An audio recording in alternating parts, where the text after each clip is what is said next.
দর্শক পাঠক দেখছেন সকাল সন্ধ্যার প্রতিদিনের আয়োজন কি খবর বার্তা কক্ষ থেকে আপনার সঙ্গে আছি সিরাজুম মনিরা।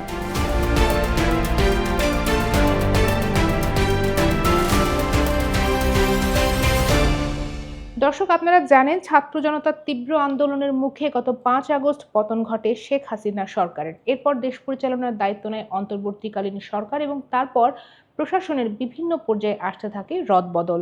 এরই ধারাবাহিকতায় স্বাস্থ্য অধিদপ্তরের মহাপরিচালকের দায়িত্ব পান রোবেদ আমিন। কিন্তু বিএনপি সমর্থক চিকিৎসক কর্মকর্তাদের প্রতিবাদের মুখে তিনি নিজের অফিসেই বসতে পারছেন না। বিক্ষোভ প্রতিবাদের কারণে অফিস করতে পারছেন না আরও অনেক কর্মকর্তা। এতে এক ধরনের অচলাবস্থা তৈরি হয়েছে স্বাস্থ্য অধিদপ্তরে। আমাদের আজকের কি খবরে আলোচনার বিষয় এই স্বাস্থ্য অধিদপ্তর। কথা বলতে সঙ্গে রয়েছেন সহকর্মী জাকি আহমেদ। জাকি, আপনাকে স্বাগত। ধন্যবাদ আপনাকেও। আমি শুরুতে জানতে চাই কি হচ্ছে আসলে স্বাস্থ্য অধিদপ্তরে।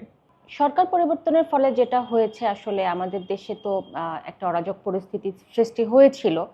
যদিও অন্তর্বর্তীকালীন সরকার তৈরি হয়েছে, কিন্তু এখনো পুরোটা ঠিক হয়নি। স্বাস্থ্য মন্ত্রণালয়ের সচিব নিজেই স্বীকার করেছেন। তো তারই একটা প্রতিফলন আসলে আমরা স্বাস্থ্য অধিদপ্তরে দেখতে পাচ্ছি, যে সেখানে একের পর এক বদলি করা হয়েছে, পদায়ন করা হয়েছে বিভিন্ন ইনস্টিটিউটে স্বাস্থ্য অধিদপ্তরের কর্মকর্তাদেরকে, কিন্তু তারা আসলে সেখানে যোগ দিতে পারেননি।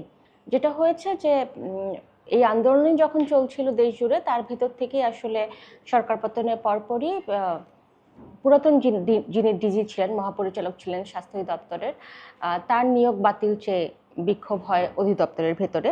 তখন স্বাস্থ্য দপ্তরে যিনি ডিজি ছিলেন, তার চুক্তিভিত্তিক নিয়োগটা বাতিল করে নতুন করে মহাপরিচালক নিয়োগ দেওয়া হয় অধ্যাপক রোবেদ আমিনকে। তো তারপর থেকে আসলে এই আন্দোলন, স্বাস্থ্য দপ্তরের ভেতরে যে আন্দোলনটা চলছে সেটা আরো বেশি মাত্রা পায়। সেখানে প্রতিদিনই আসলে বিক্ষোভ হচ্ছে, আমরা নিজেরাও গিয়ে দেখেছি। বিক্ষোভ হচ্ছে প্রধান ফটকের ভেতরে, ফটক আটকে রেখে সেখানে আন্দোলন করছে। ভেতরে কর্মকর্তা কর্মচারীদের আসলে যেই প্রতিদিনকার আমরা যে এতদিন ধরে যে আমরা চিত্রটা দেখে এসেছি সেটা ছিল না। অনেক কর্মকর্তার রুমেই তালা মারা, মহাপরিচালক তো বটেই, অনেক কর্মসূচির যারা প্রোগ্রাম ম্যানেজার রয়েছেন, ডেপুটি প্রোগ্রাম ম্যানেজার রয়েছেন, তারা আসলে অফিসে আসতে পারছেন না। তারা আতঙ্কিত এবং শঙ্কিত। তো এর ভেতর দিয়ে আসলে একটা অচল অবস্থা ভেতর দিয়ে স্বাস্থ্য অধিদপ্তর যাচ্ছে। রোবেদ আমিন আগে কোন পদে ছিলেন, তাকে নিয়ে বিএনপি সমর্থকদের আপত্তিটা কোথায়, তারা আসলে কি চান? রোবেদ আমিন স্বাস্থ্য অধিদপ্তরের অসংক্রামক রোগ নিয়ন্ত্রণ বিভাগের পরিচালক ছিলেন।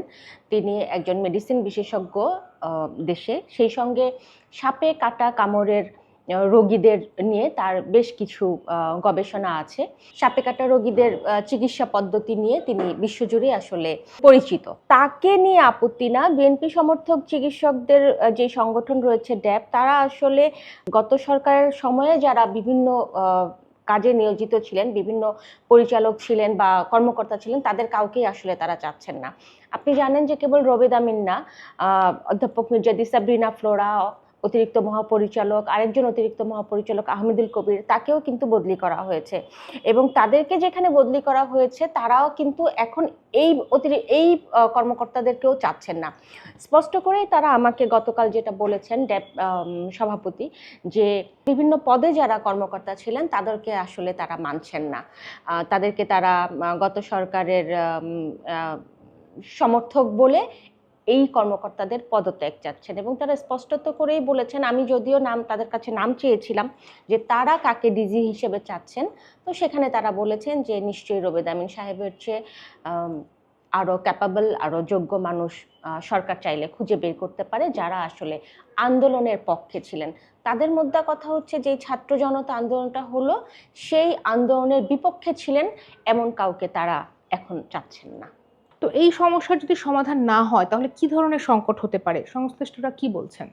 যে স্বাস্থ্য কর্মসূচিগুলো রয়েছে সেটার পুরোটাই আসলে পরিচালিত হয় স্বাস্থ্য অধিদপ্তর থেকে। সুতরাং স্বাস্থ্য অধিদপ্তরের কর্মকর্তারা অফিস করতে পারছেন না, রোবেদ আমিন অফিসে আসতে পারছেন না। যদিও আমরা জানতে পেরেছি যে তিনি মিনিস্ট্রিতে বসে কিছু কাজ করছেন, কিন্তু সেটা আসলে তো স্বাভাবিক কোনো পরিস্থিতি না। তো স্বাস্থ্য অধিদপ্তরের কর্মকর্তারা যদি তাদের অফিস করতে না পারেন, তাহলে দেশ জুড়ে যে স্বাস্থ্যের যে কর্মসূচিগুলো রয়েছে সেগুলো খুব স্বাভাবিকভাবেই আসলে সংকটের দিকে যাচ্ছে। এবং আমরা সেটা দেখেছিও, আমরা সেটার প্রমাণও পেয়েছি যে এখন গ্রামের দিকে টিকা কর্মসূচি যেটা রয়েছে সেটা কিছুটা ব্যাহত হচ্ছে। মা ও শিশু কেন্দ্রগুলোতে, সেই সব টিকা কেন্দ্রগুলোতে ওষুধ পাওয়ার ক্ষেত্রে আসলে বিভিন্ন ধরনের সমস্যার সৃষ্টি হচ্ছে। তা আমরা সাদা চোখে এখন এইগুলো দেখতে পাচ্ছি, জানতে পারছি, কিন্তু আর কয়েকদিন যদি আসলে এইভাবে চলতে থাকে তাহলে কিন্তু কর্মসূচিগুলো বন্ধ হবার উপক্রম হবে, যেটা দেশের স্বাস্থ্য ব্যবস্থার জন্য মোটেই শুভকর কিছু তো নাই, বরং গভীর এক সংকটের দিকে যাচ্ছেন বলে আমাদেরকে জানিয়েছেন যে স্বাস্থ্য আন্দোলনের যিনি সভাপতি আছেন, বিএমএর সাবেক মহাসচিব অধ্যাপক ডক্টর রশিদী মাহবুব। যাকে আপনাকে অনেক ধন্যবাদ। ধন্যবাদ আপনাকে। দর্শক, এবার জানাবো বাংলাদেশে রোহিঙ্গা অনুপ্রবেশের খবর। বাংলাদেশের সীমান্তবর্তী এলাকার জনপ্রতিনিধিরা বলছেন, মিয়ানমারের রাখাইন রাজ্যের মংডু শহরের নিয়ন্ত্রণ ঘিরে জান্তা বাহিনী ও আরাকান আর্মির সংঘাত দিন দিন তীব্রতর হচ্ছে। সবশেষ শনিবার রাত থেকে রোববার সকাল পর্যন্ত দুপক্ষের মধ্যে ব্যাপক সংঘর্ষ হয়েছে, এতে দফায় দফায় কেঁপে ওঠে সীমান্তবর্তী কক্সবাজারের টেকনাফ উপজেলা। এর আগে গত ৩ সেপ্টেম্বর পররাষ্ট্র উপদেষ্টা মোহাম্মদ তৌহিদ হোসেন বলেছিলেন, বাংলাদেশে ৮,০০০-এর মতো রোহিঙ্গা অনুপ্রবেশ করেছে, যদিও স্থানীয় জনপ্রতিনিধিদের ধারণা এই সংখ্যা ২০,০০০-এর বেশি।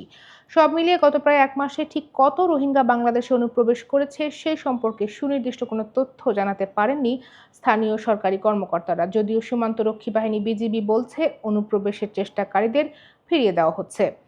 বাংলাদেশে ঢোকার জন্য রাখাইন রাজ্যের বিভিন্ন পয়েন্টে লাখের কাছাকাছি রোহিঙ্গা জড়ো হয়ে আছে বলে জানিয়েছেন পালংখালী ইউনিয়ন পরিষদের চেয়ারম্যান গফুর উদ্দিন চৌধুরী। তিনি জানান, সবচেয়ে বেশি রোহিঙ্গা জড়ো হয়েছে হোয়াইকং সীমান্তের ওপারে মিয়ানমারের প্যারাংপুরু নামক এলাকায়। এই ছিল আজকের কি খবর। বিভিন্ন খবর জানতে চোখ রাখুন সকালসন্ধ্যা.com এই ঠিকানায়। আর সামাজিক যোগাযোগ মাধ্যম ফেসবুক এবং ইউটিউবেও অনুসরণ করতে পারেন আমাদের। সেখানে আমরা প্রকাশ করছি বিভিন্ন ধরনের ডিজিটাল কন্টেন্ট। থাকুন সকাল সন্ধ্যার সঙ্গে।